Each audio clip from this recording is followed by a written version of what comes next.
Hello, नमस्कार साथियों। मैं हूं नारायण पटेल आपके अपने चैनल पे।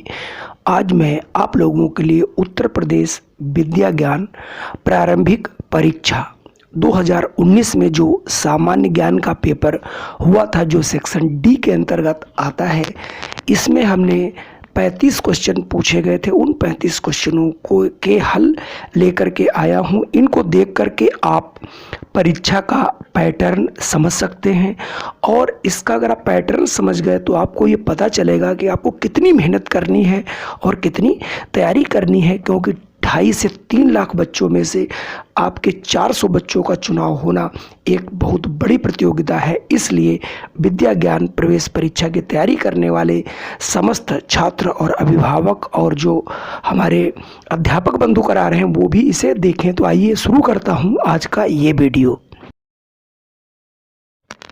तो यहाँ पर पहला प्रश्न बेहद कठिन प्रश्न पूछा गया। वो पूछा गया था, पृथ्वी का व्यास है हर जगह एक जैसा, कर्क रेखा पर अधिक, भूमध्य रेखा पर अधिक या फिर ध्रुवों पर अधिक? इसके लिए हम सबसे पहले इसका आंसर हो जाएगा भूमध्य रेखा पर अधिक। आइए इसके लिए हम पृथ्वी का मॉडल देखते हैं। ये देखिए आपके सामने पृथ्वी का मॉडल है, और इसमें भूमध्य रेखा बिल्कुल बीच में खींची गई है। तो भूमध्य रेखा, चूँकि हमारी पृथ्वी पूर्णतः गोल नहीं है, चपटी है, इसलिए भूमध्य रेखा पर सबसे अधिक, और ऊपर से जो लाइन हम खींचेंगे ये हमारी ध्रुव वाली रेखा होती है। तो ध्रुवों पर सबसे कम व्यास होता है। बढ़ते हैं अगले प्रश्न की ओर। अगला प्रश्न है, भारत का नवीनतम राज्य कौन सा, यानी कौन सा सबसे बाद में राज्य बना है? झारखंड, उत्तराखंड, छत्तीसगढ़ या तेलंगाना? तो सबसे बाद में बना है तेलंगाना। तो यहाँ से आंसर डी वाला बिल्कुल सही हो जाएगा। अगला प्रश्न है, किसे आमतौर से सरहदी गांधी कहा जाता है? खान अब्दुल गफ्फार खान, मौलाना अबुल कलाम आज़ाद, विनोबा भावे या फिर डॉक्टर राजेंद्र प्रसाद? तो सरहदी गांधी को सीमांत गांधी भी कहा जाता है। तो ये इनको कहा जाता है खान अब्दुल गफ्फार खान, यानी ऑप्शन ए वाला बिल्कुल सही है। अगला प्रश्न बेहद कठिन है। पूछा गया था, नमाज पढ़ते वक्त मुसलमान कौन सी दिशा की ओर अभिमुख होते हैं? पश्चिम की ओर, उत्तर की ओर, मक्का की दिशा में, मदीना की दिशा में? तो इसका सही जवाब होगा मदीना की दिशा में। अगला प्रश्न है, सेना विद्रोह जो 1857 की बगावत में तब्दील हो गया, कहाँ प्रारंभ हुआ था? बारासात, बैरकपुर, मेरठ, दिल्ली? तो इसका बिल्कुल सही जवाब है, ये हुआ था मेरठ से, यानी इसका प्रारंभ मेरठ से हुआ था। अगला प्रश्न था, सिखों के पहले गुरु कौन थे? गुरु अंगद, गुरु गोविंद सिंह, गुरु नानक या गुरु अर्जुन देव? तो इसका सही जवाब होगा गुरु नानक जी, यानी ऑप्शन सी। अब बात करेंगे क्वेश्चन नंबर 72 पे। क्वेश्चन नंबर 72 कह रहा था, महमूद गजनवी गजनी का सुल्तान था। गजनी कहाँ स्थित था? पाकिस्तान, ईरान, रूस या फिर अफगानिस्तान? तो सही जवाब होगा अफगानिस्तान। अगला प्रश्न 73 है, पंचतंत्र किताब का लेखक कौन था? यानी बिल्कुल ये बहुत इंपॉर्टेंट प्रश्न है।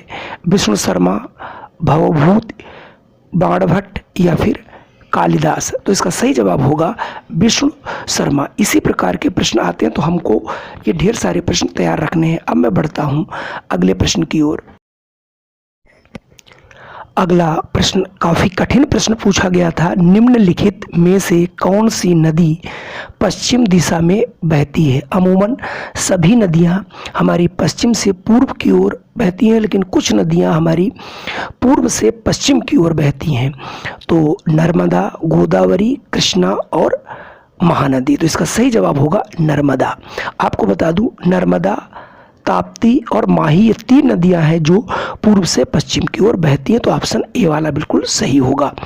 अगला प्रश्न भी बेहद कठिन था, साइंस से प्रश्न है, प्रकाश संश्लेषण के लिए पत्ते का कौन सा भाग कार्बन डाइऑक्साइड मुहैया कराता है?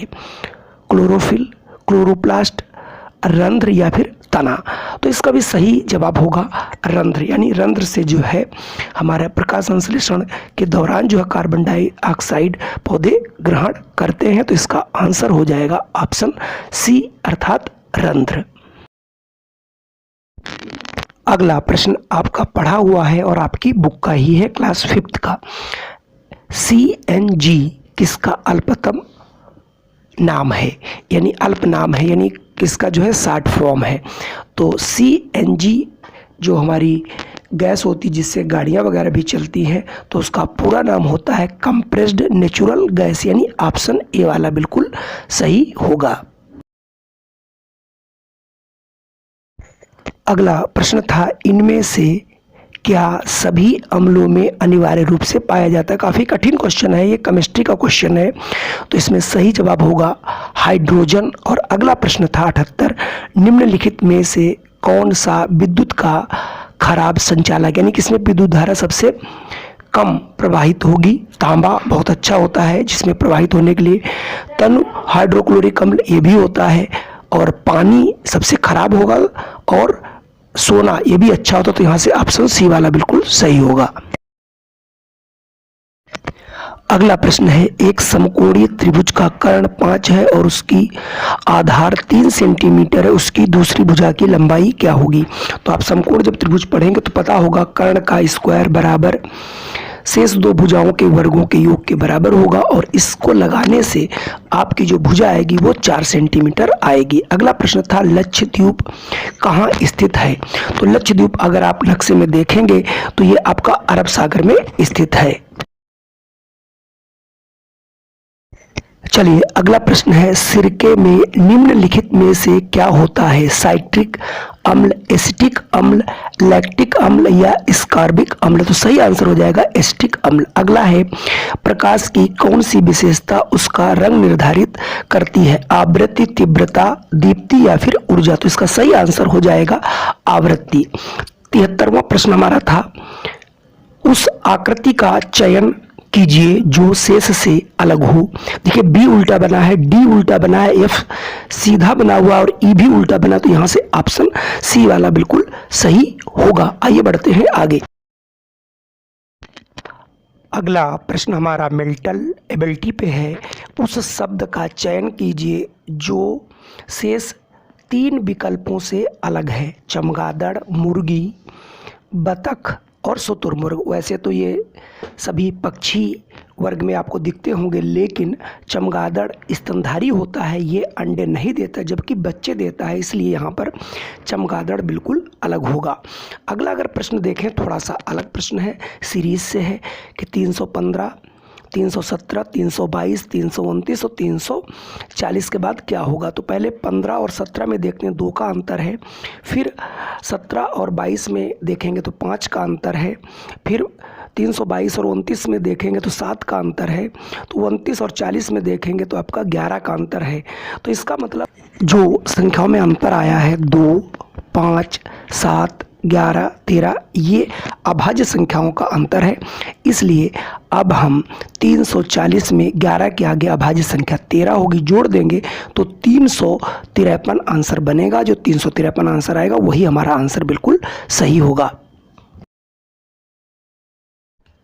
अगला भी मेंटल एबिलिटी से प्रश्न है, उस आकृति का चयन कीजिए जो कि शेष से अलग हो। यहाँ पर देखिए 2 अर्धवृत्त बने हुए हैं, 2 यहाँ पर आयत अलग अलग बने हुए हैं, और सी वाले में हैं तो आधे बने हुए हैं लेकिन वो आपस में जुड़े हुए हैं, अलग नहीं है।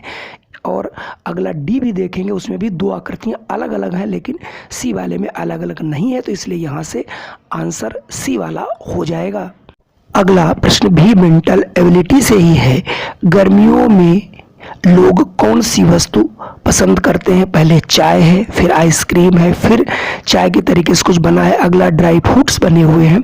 तो गर्मियों में सबसे ज़्यादा आइसक्रीम पसंद किया जाता है और आप सभी को भी आइसक्रीम पसंद है, तो यहाँ से ऑप्शन आपका बी वाला बिल्कुल सही हो जाएगा, आइसक्रीम, जो कि चित्र में दिखाया गया है। अगला प्रश्न है, चित्र देखकर बताएं कि कौन ऑक्सीजन ग्रहण करता है? तो सभी को मालूम है सजीव जो होते हैं वो सब ऑक्सीजन ग्रहण करते हैं। तो यहाँ पर बकरी है, आपकी एक गाड़ी दी गई है, रेलगाड़ी दी गई है, बस दी गई, तो इसमें सही आंसर हो जाएगा बकरी। यानी ये सजीव है, ये ऑक्सीजन श्वसन क्रिया में ग्रहण करती है। अगला है सूचनाएं छपे हुए रूप में प्राप्त होती हैं। तो पहला प्रिंटर है, तो प्रिंटर से ही सूचनाएं छपी हुई प्राप्त होती हैं, तो इसलिए यहाँ से आंसर पहला वाला ही सही हो जाएगा। ये दोनों प्रश्न बेहद आसान प्रश्न पूछे गए हैं। ईंधन की बचत करने के लिए भोजन किसमें पकाना चाहिए? सभी को पता है अगर ईंधन बचत करना है तो प्रेशर कुकर का यूज करना चाहिए। तो यहाँ से ऑप्शन ए वाला सही हो जाएगा। और अगला प्रश्न है निम्नलिखित में से कौन सा निर्जीव है? तो यहाँ पर कुर्सी जो है वो निर्जीव है, बाकी सभी सजीव हैं। अगला प्रश्न फिर साइंस से पूछा गया है। प्रकाश संश्लेषण के दौरान हरे पौधे निम्नलिखित में से किसे सोख लेते हैं? कार्बन डाइऑक्साइड, हीलियम, नाइट्रोजन या फिर ऑक्सीजन? सभी को पता है प्रकाश संश्लेषण की क्रिया जब होती है तो पौधे कार्बन डाइऑक्साइड लेते हैं और ऑक्सीजन प्रदान करते हैं। तो यहाँ से ऑप्शन ए वाला बिल्कुल सही हो जाएगा। अगला प्रश्न बेहद अच्छा प्रश्न था। जड़ी बूटियों की रानी भारत की सबसे पवित्र जड़ी बूटी है। इस औषधि पौधे का हिंदू धर्म में महत्व है और इसका वानस्पतिक यानी साइंटिफिक नाम ओसीसम सैक्टम है। इसको सामान्यतः किस नाम से जाना जाता है? अजवाइन के फूल, तुलसी, रोजमेरी या फिर धनिया? तो इसका सही जवाब होगा, चूंकि हमारे धार्मिक ग्रंथों में तुलसी का सबसे अधिक प्रयोग किया गया है और उसे जड़ी बूटियों की रानी के नाम से जाना जाता है। तो यहाँ से ऑप्शन बी वाला बिल्कुल सही हो जाएगा। चलिए अगला हमारा प्रश्न है, पीने के लिए सुरक्षित पानी को क्या कहते हैं? ताजा पानी, पीने योग्य पानी, आशुद्ध जल, नल का पानी? तो इसका सही जवाब होगा पीने का पानी।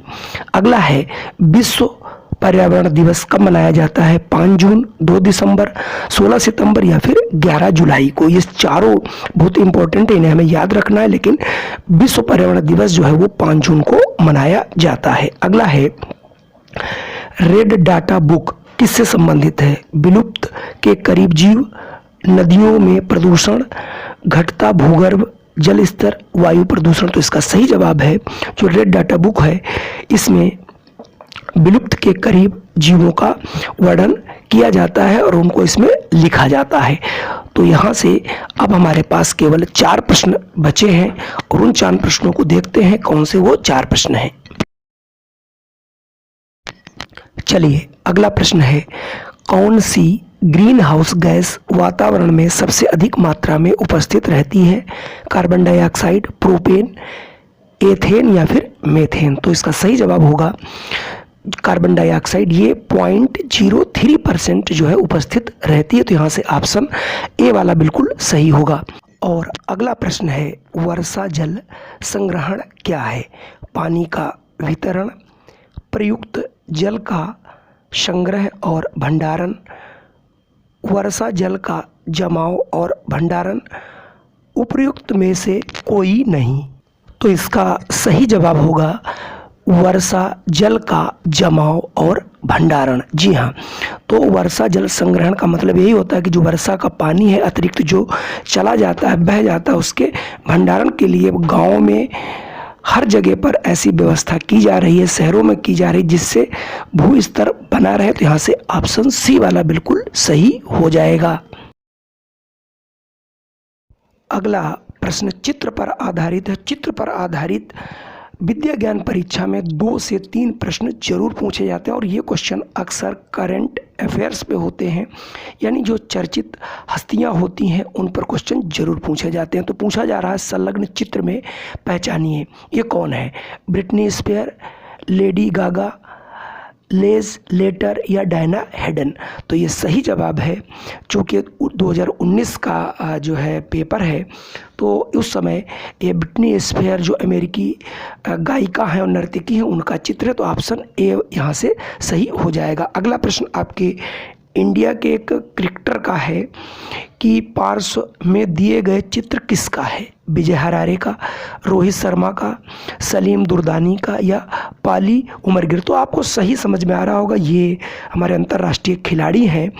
कौन? रोहित शर्मा जी। यानी ऑप्शन यहाँ से आपका बी वाला बिल्कुल सही है। तो आप अपनी पूरी नज़र बनाए रखिए। जैसे इस प्रकार मैं ये जो पेपर बना रहा हूँ, कोरोना काल में बना रहा हूँ, तो कोरोना से संबंधित एक प्रश्न जरूर आएगा कि कोरोना का क्या नाम दिया गया था, ये जीवाणु है या विषाणु है, ये एक प्रश्न जरूर आएगा, इसलिए आप याद रखिए। पुनः मैं मिलता हूँ आपको अगले वीडियो में।